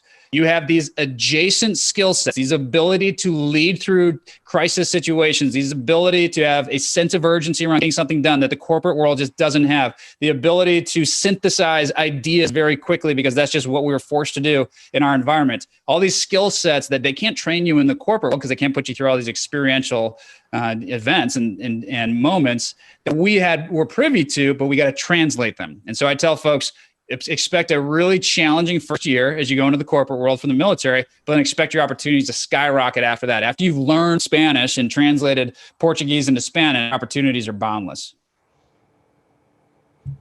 I had two questions, if I may.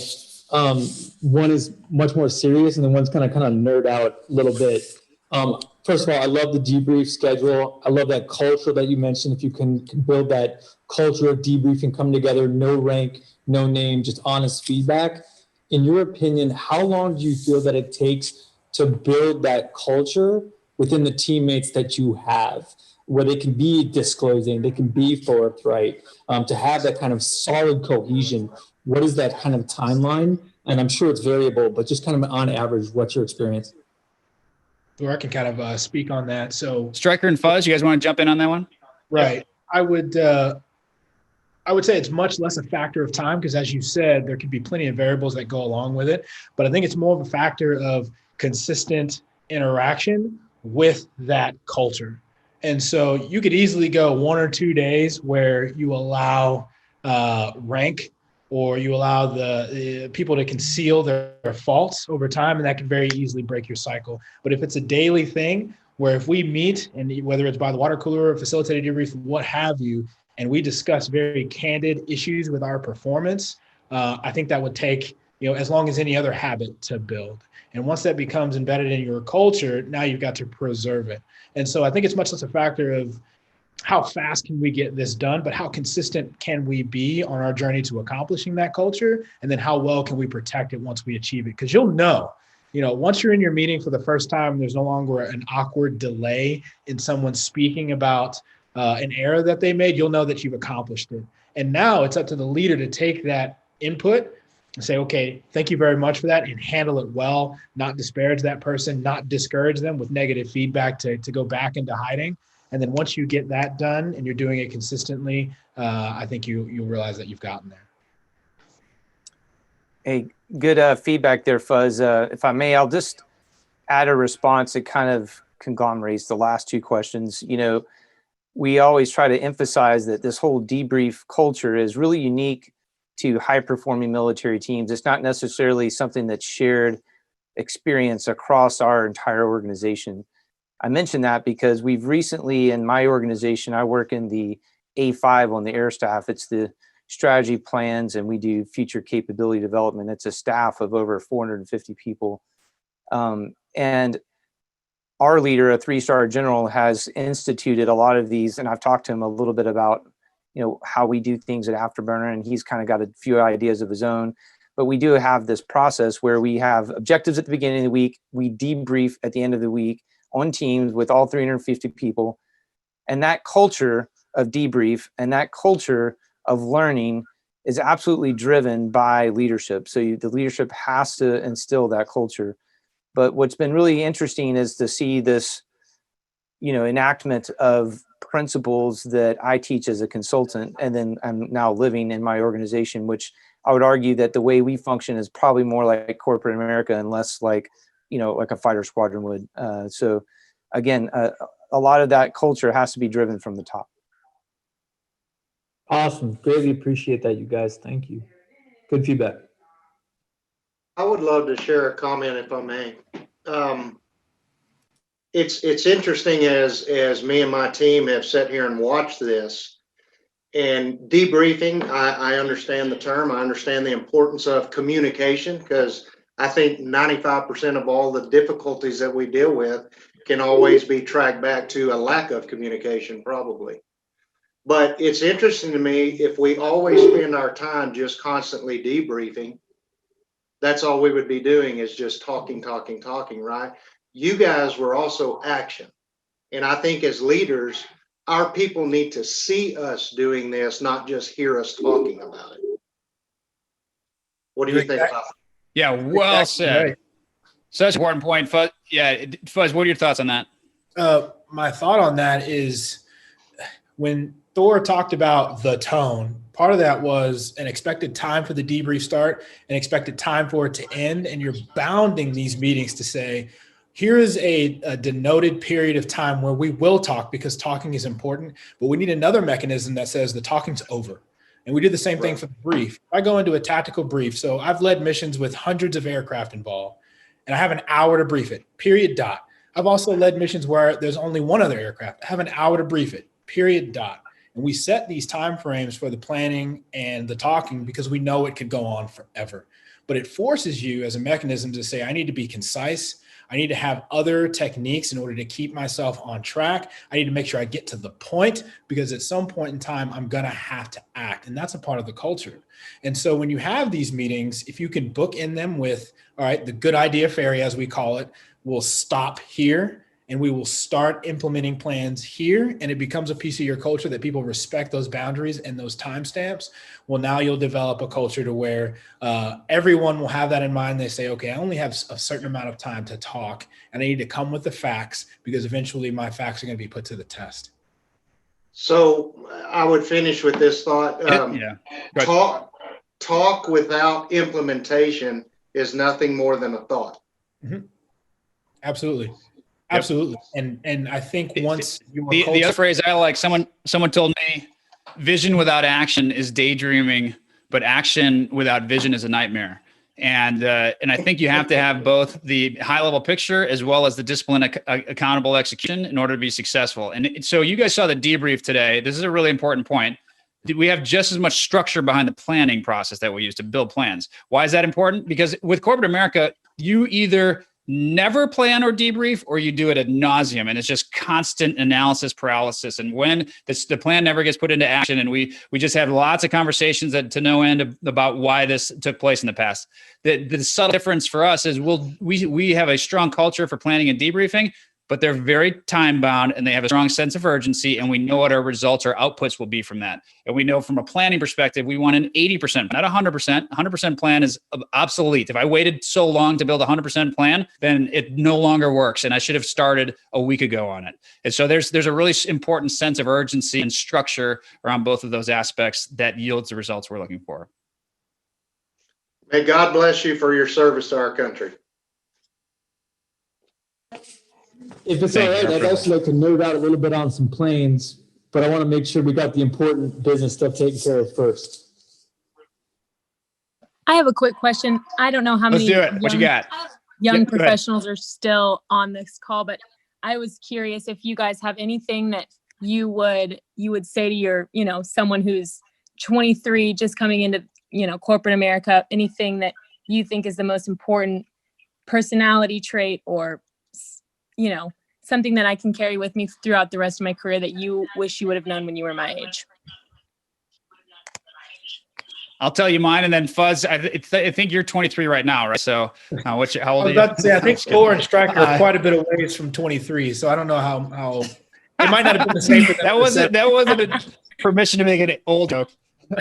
So I'll tell you from my perspective what I would share with the younger crowd. So first of all, for me, it was so important to find mentors at that age. And the reason I was successful or afforded whatever levels of success I could in my early 20s and mid 20s is because I was pulled through a system with leaders and procedure that was bigger and better than me. I could not have done any of the things that I did, fly faster than the speed of sound, teach myself to do this stuff, be a part of an elite team, without that system and the leaders to do that. So I would say to you, and the advice I give to you is find a mentor, a leader, someone you're going to hitch your wagon to that has this type of culture where they're willing to debrief and have these conversations. They're not just about the numbers and chasing, some goal. They're able to equate that to how we can learn faster than other groups and create a sense of culture with that team. The more you can do that at that young age, the more you're around that, the more that you can emulate that as you get older and create those environments for the teams that you then supervise. Buzz, what do you got? The biggest thing I realized from then to now, and even that I live by now, is that you just cannot know. You cannot know everything. And I would even venture to say you cannot even know enough. Even at your age now at 23, or even at my age at actually 32. So I'm getting up there. There's always things that I just do not have access to. So I've prioritized finding mentors. So whether that's a mentor in your organization or in your industry or outside your organization, someone that can teach you something. And by teach you something, I don't just mean hand you all the answers, but direct you to good material, direct you to good books that you should read, direct you to good habits, because they'll know that I can't necessarily hand you all these answers because you may not understand them at your point in age or your profession. But if I give you these tools and I give you these references, you can go and teach yourself over time. And if you have the proper mentor that leads you in that direction, I guess in a Socratic type of way, and then they're going to program you to program yourself over time. And so by the time you're either deep in your industry or you're in your mid to late 20s, now you've got a habit to where whether you're being guided by someone or not, you have a way to find and situate yourself where you are and continue to progress.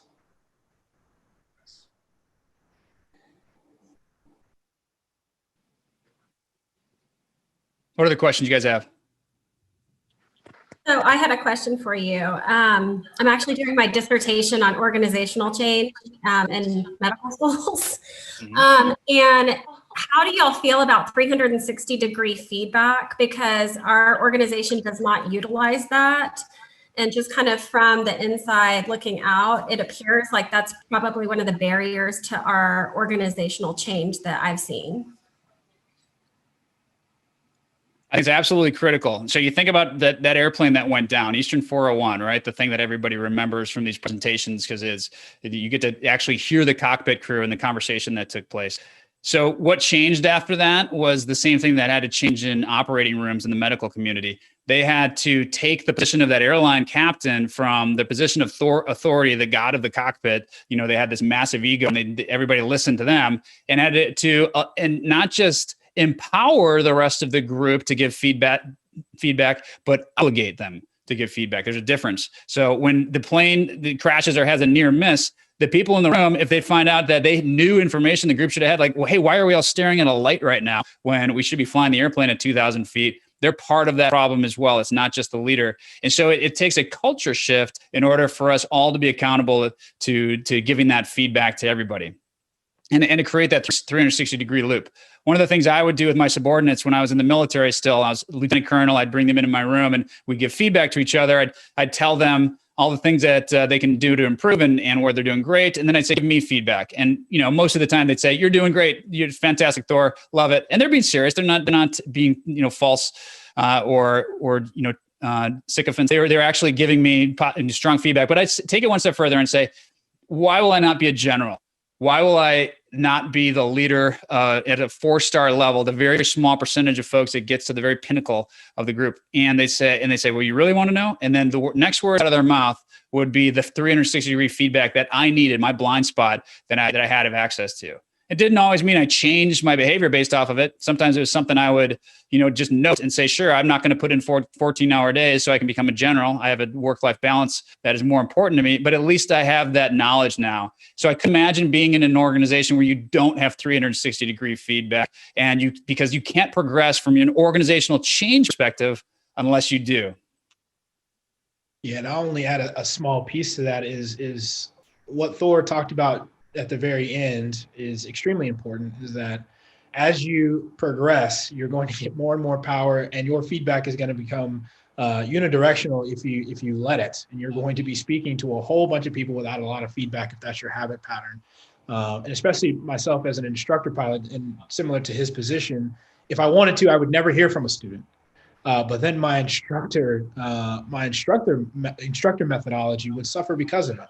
I need to ask you, did you really understand what I said? And I just did this actually yesterday with a student. Is there anything you were actually confused about in this brief? And she said, there was a point where you said this, and I thought we were talking about that, but we were actually here. And so now I have an opportunity to go spend 15, 20 minutes and say, okay, what words did I use? Is that confusing for this student? Why did she think that was confusing? What other mix of words can I use? And I can really dig into my method and make sure that I'm clear for the next student, or else I would press on and continue confusing students, which is dangerous for the entire enterprise. I'll give you one example of why it's so important to create that feedback loop and to be able to get the insights from the entire team. The black box on the recorder, right? The cockpit voice recorder that's on the plane. It captures the sad, morbid last words of a lot of these planes that went down over the last 50 years. Well, we get to analyze that and we get to listen to it. And we have that duty. I was a safety officer, so one of my roles was to listen to all these morbid conversations as they're going down. But there's great value in that because you could build the pieces back together and figure out how not to have this mishap again. The third most common phrase uttered on a black box before the crew crashed. So they say, a myriad of different things, but the third most common thing that you hear is someone in the crew say, "I told you." Somebody had information that either the leader wouldn't listen to, they weren't willing to listen to, the communication didn't get through. Somebody on the team knew the plane was going to go down. Well, that's going to happen when lives are on the line. I guarantee you this happened in your business.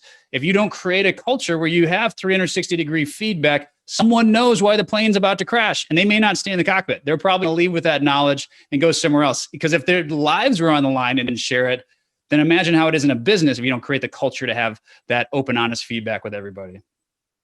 We can't end on that one. That's too morbid. So one more question. All right, I'll jump back in for the lighthearted, nerdy plane thing.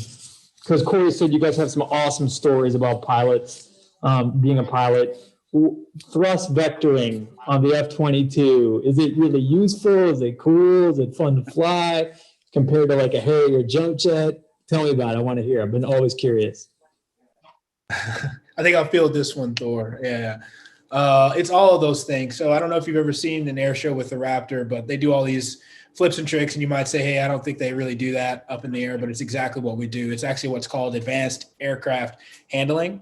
And we do that every day as practice, both to get used to how the airplane flies, but those are also the characteristics that we use to fight. So if you want to get super nerdy, the thrust vectoring isn't a button you push, or it's not something you select. It's actually something that has to do with flight regimes. So at certain, what we call alpha, so angle of attacks, and certain airspeeds, the thrust vectoring will initiate on its own based off of aft stick pressure. So I, as a pilot of a Raptor, am pretty different in the way that I've learned how to fly airplanes from every other fighter, because it's not hydraulic pulleys and stuff like that. It's a computer that's assessing my aft stick pressure and it interprets what I want to do and sends that out to the thrust vectoring and other flight control systems. So if I pull back on the stick and I'm at 150 knots, the thrust vector engages in order to kick my nose around. If I pull back on the stick at 400 knots, it won't use that because my horizontal stabilizers are enough in order to swing my nose around. So I, as a Raptor pilot, have had to know what aft stick pressure at what airspeeds and what altitudes actually move which flight controls in order to make my aircraft maneuver. Well, good stuff. Last thing I'll leave you with, we love having these conversations. Absolutely. We love having these conversations. Reach out to us, connect with Fuzz and I on LinkedIn. We're constantly sending out these types of dialogues to our network and engaging in this conversation across all different industries. And so we'd love to continue that with this group as well. You guys did phenomenally well in a virtual environment, dealing with all the challenges we threw at you. The results were impressive, but more importantly, I think you're taking the lessons learned on how to debrief and apply these lessons to your groups in the business sense as well. So Corey, thank you so much for the opportunity. Dr. Hall, Chico, really enjoyed working with this group. The TCU sales team is amazing. If you have kids of college age that are wondering where they should go, this is the coolest experiential training I've ever seen. And Corey and team have really outdone themselves with creating this environment. So all the students out there, good job selling. I know it wasn't easy, and really impressed with how you pulled this off as well.